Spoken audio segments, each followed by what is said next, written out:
Hello mga ka-Vikings! Mapa-empleyado man tayo, OFW, or kahit na mga businessman tayo, kailangan natin ng paraan para tayo ay kumita. May ituturo ako sa inyo ngayon na siguradong magbabago ang takbo ng economy ninyo. Walang iba kundi ang dropshipping business. Online franchise business po ito. Yes, tama ang narinig mo. Dropshipping po. Kahit saan ka po sa Pilipinas, sa Middle East, sa Europe, or kahit dito sa Norway, sa Asia, sa USA, sa Canada, or saan man sulok ng mundo, napakadali po ng dropshipping business. Legal, legit, at forever mo itong dadalhin na negosyo sa buhay mo. Di mo kailangan ma-stress sa oras mo. Kahit na busy ka sa trabaho, ang dropshipping business po ang magiging passive income mo. Kailangan mo lang ng internet, ng cellphone or laptop. Sa panahon po kasi ngayon, kailangan natin mag-adapt.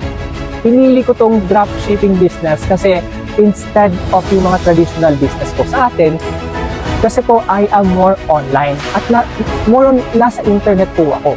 At since andito din ako sa labas, sa abroad, nasa Norway, hindi ko po kasi personal na matututukan ang physical business. If ever magtayo man ako ng physical business sa Pilipinas. At of course, may trabaho din ako dito. Pero hindi ko po isa-set yung mind ko na magtatrabaho lang po ako hanggang sa ako ay tumanda. Sa panahon din ngayon, mas gusto po ng mga tao ang instant.